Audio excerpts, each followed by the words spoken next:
इस वक्त बड़ी खबर, बिहार चुनाव में जेडीयू की पहली लिस्ट आई।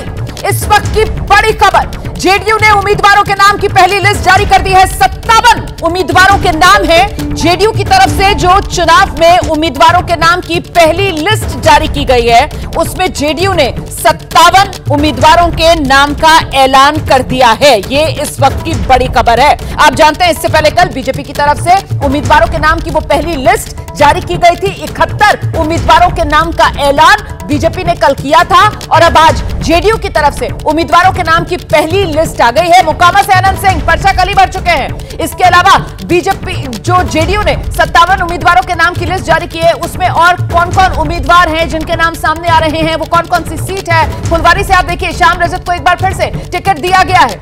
बिहार चुनाव में जेडीयू की पहली लिस्ट आई।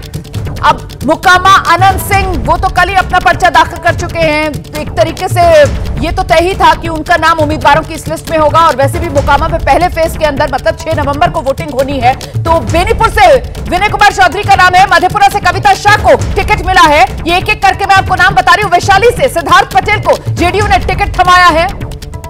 बिहार चुनाव में जेडीयू की यह पहली लिस्ट आई है। अब कैसे इस लिस्ट के जरिए वो जातीय समीकरण साधने की कोशिश की गई है, कैसे जेडीयू की उम्मीदवारों की इस पहली लिस्ट के जरिए वो एम फैक्टर जो नीतीश कुमार के लिए चुनाव दर चुनाव गेम चेंजर साबित हुआ है। और वो एम फैक्टर मतलब बिहार की महिला वोटर। और ऐसे में बिहार की राजनीति में महिलाओं को प्रतिनिधित्व देने के लिए जेडीयू की तरफ से क्या रणनीति अपनाई गई है, कितनी महिला कैंडिडेट है, इसका भी हमें इंतजार है। नालंदा से श्रवण कुमार, संदेश से राधाचरण सिंह को उम्मीदवार बनाया है जेडीयू ने। जेडीयू के उम्मीदवारों के नाम की यह पहली लिस्ट आ गई है। 57 उम्मीदवारों के नाम वाली यह पहली लिस्ट। आप जानते हैं, अगर 2020 विधानसभा चुनाव की बात की जाए तो जेडीयू तीसरे नंबर की पार्टी बनकर रह गई थी और 43 विधायक ही जेडीयू के खाते से जीत पाए थे। अब इस बार जब अभी तक गठबंधन के भीतर जेडीयू के खाते में 101 सीटें गई हैं, तो फिर 57 उम्मीदवारों के नाम का ये जो ऐलान किया गया है, इसमें कितने सिटिंग विधायक हैं जिनको दोबारा से मौका दिया गया है, कितने विधायकों के टिकट कटे हुए हैं, वो कौन कौन से मंत्री हैं जिन्हें चुनाव मैदान में उतारा गया है, ये वो तमाम डिटेल्स हैं।